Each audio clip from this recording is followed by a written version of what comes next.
السلام علیکم ورحمۃ اللہ وبرکاتہ۔ دوستو، آپ تمام حضرات کا ایک بار پھر سے ہم اپنے یوٹیوب چینل میرا دین اسلام سیکھوں میں خیر مقدم کرتے ہیں۔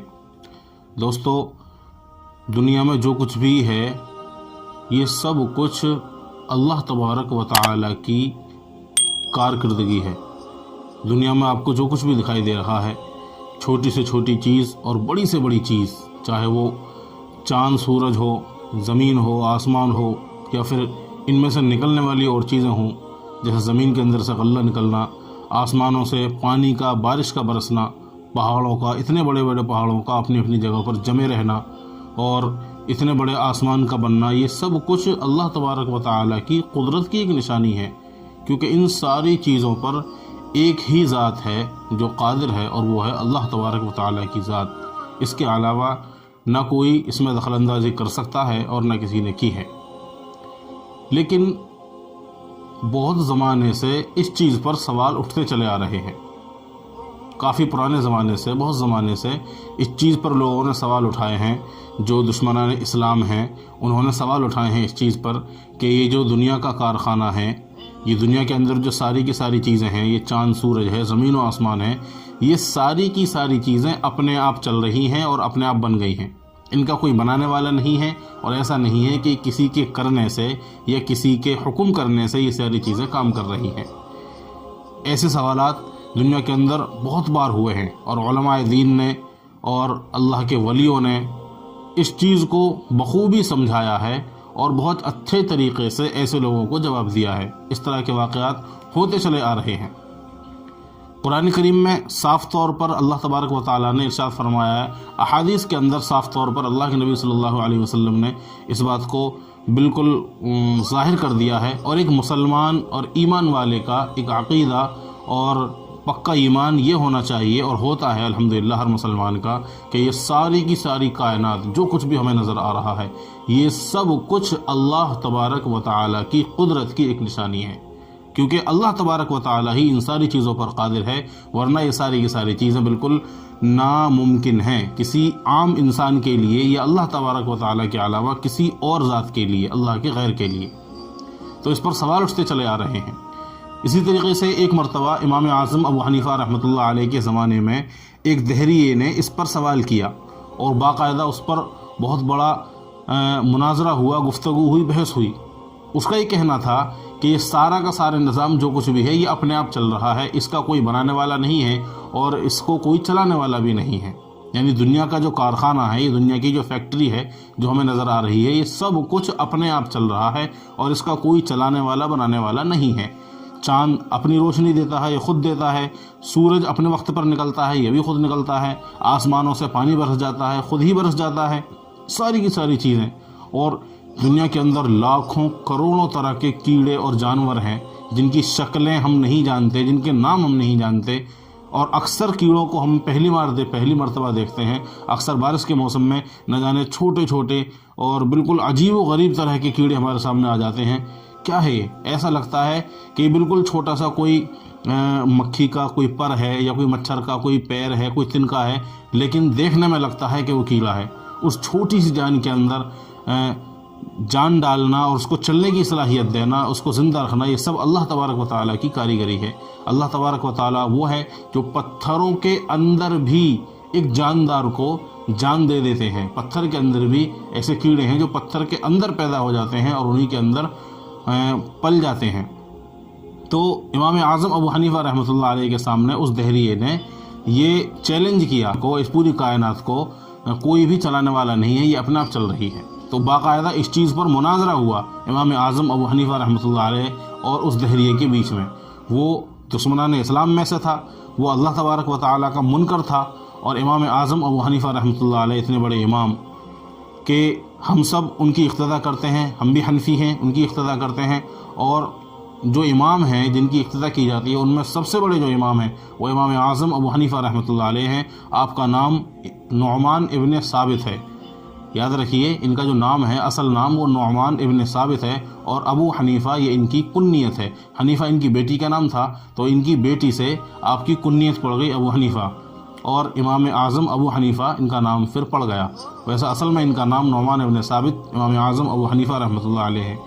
تو مناظرہ ہوا اور مناظرے کو دیکھنے کے لیے بہت سارے لوگ جمع ہو گئے. لوگ جمع ہو جاتے ہیں مناظرے کو دیکھنے کے لیے.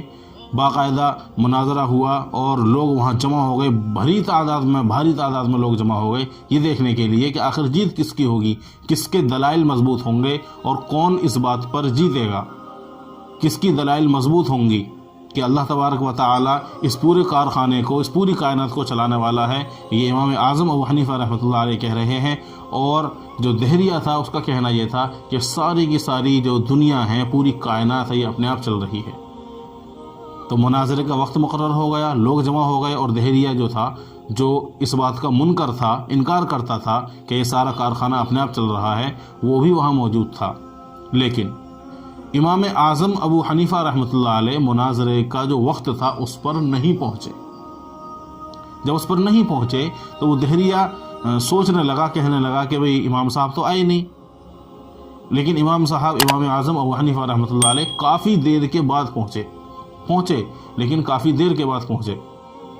جب آپ پہنچے تو اس دہریے نے سب سے پہلے یہی سوال کیا کہ آپ اتنا لیٹ کیوں ہو گئے, جبکہ آپ کو مناظرے کا وقت معلوم ہے, آپ اتنا لیٹ کیوں ہو گئے؟ لوگ یہاں انتظار کر رہے ہیں اور میں بھی یہاں پر ہوں اور لوگ جو ہے مناظرہ دیکھنے کے لیے بےتاب ہیں, آپ اتنا لیٹ کیوں ہو گئے؟ امام اعظم ابو حنیفہ رحمۃ اللہ علیہ نے فرمایا کہ میں اپنے لیٹ آنے کی وجہ بتاؤں گا تو تم یقین نہیں کرو گے. دہریے نے کہا بتائیے لیٹ آنے کی وجہ کیا ہے؟ تو آپ نے فرمایا کہ جب میں راستے میں آ رہا تھا تو میں نے دیکھا, ندی پار کرنے کے بعد جب میں آگے بڑھا تو میں نے دیکھا کہ ایک پیڑ جو کہ اپنے آپ کٹ کر زمین پر گر گیا, اس کو کسی نے نہیں کاٹا, وہ پیڑ اپنے آپ کٹ کر زمین پر گر گیا, اور پیڑ کے کٹنے کے بعد اس پیڑ سے خود بخود تختے بن گئے. تختے جو ہوتے ہیں تختے بن گئے, اور تختے بننے کے بعد ان تختوں سے پھر ایک کشتی تیار ہو گئی.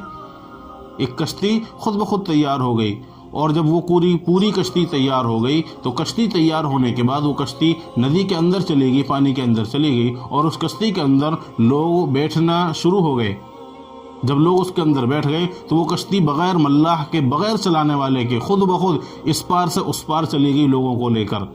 ان لوگوں کو اتارا, پھر دوسرے لوگ بیٹھے اور ان دوسرے لوگوں کو لے کر وہ اس پار سے اس پار بھی آ گئی. اور سب سے بڑی حیرانی کی بات, اس کشتی نے ان لوگوں سے کرایہ بھی وصول کر لیا, جبکہ اس کے اندر کوئی چلانے والا, کوئی ملاح, کوئی اس کو کنٹرول کرنے والا نہیں تھا.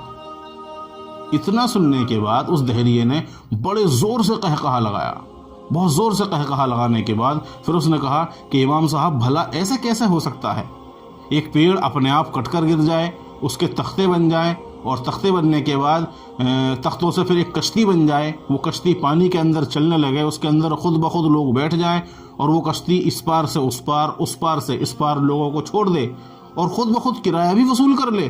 بھلا یہ کیسے ہو سکتا ہے؟ یہ تو بالکل ناممکن بات ہے. ایک کشتی, اتنی بڑی کشتی بغیر کسی چلانے والے کے کیسے چل سکتی ہے؟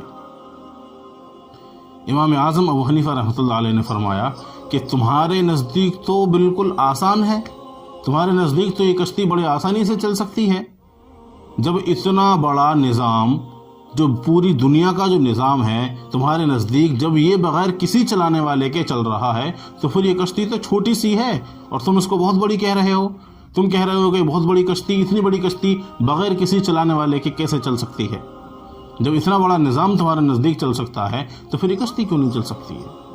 دہریے کو یہ بات اچھی طرح سمجھ میں آ گئی, بہت اچھی طرح سمجھ میں آ گئی, اور اس نے اپنی بات سے ہار مان لی اور اسلام بھی لیا, ایمان قبول کر لیا.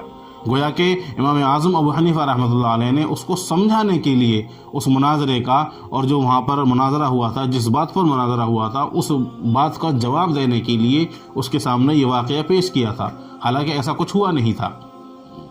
تو وہ ایمان بھی لے آیا اور اسلام بھی قبول کر لیا. تو پیارے دوستو, اللہ تبارک و تعالی ہر چیز کا خالق و مالک ہے, اور ایک مسلمان اور ایمان والے کی یہ ذمہ داری ہے, اور یہ ضروری ہے کہ اس بات پر پورا عقیدہ ہونا چاہیے کہ جو کچھ پوری دنیا میں ہے, یہ پوری کائنات, یہ سب کچھ اللہ تبارک و تعالی کے قبضہ قدرت میں ہے.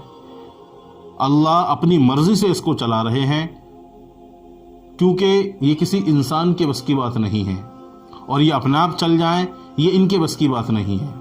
یہاں تک کہ جب پیڑ سے کوئی پتا گرتا ہے تو وہ بھی اللہ تعالیٰ کے حکم سے گرتا ہے, آسمان سے جب بارش ہوتی ہے وہ بھی اللہ کے حکم سے ہوتی ہے. چاند، سورج، ان دونوں کا روشنی دینا اور بہت ساری چیزیں، یہ ساری کی ساری چیزیں اللہ تبارک و تعالیٰ کے حکم سے کام کرتی ہیں، کیونکہ یہی ان کا خالق و مالک ہے. تو ایک مسلمان اور ایمان والے کو اس بات پر پورا عقیدہ رکھنا چاہیے کہ ساری کی ساری چیزیں جو کچھ بھی ہے یہ سب کچھ اس ایک اللہ تبارک و تعالیٰ کی کارکردگی ہے. تو امید ہے آپ کو یہ چھوٹا سا واقعہ سمجھ میں بھی آیا ہوگا اور اس سے آپ نے بہت کچھ سیکھا ہوگا. ایسے ہی سبق آموز واقعے اور نصیحت آموز واقعے ہم لاتے رہتے ہیں اس چینل پر.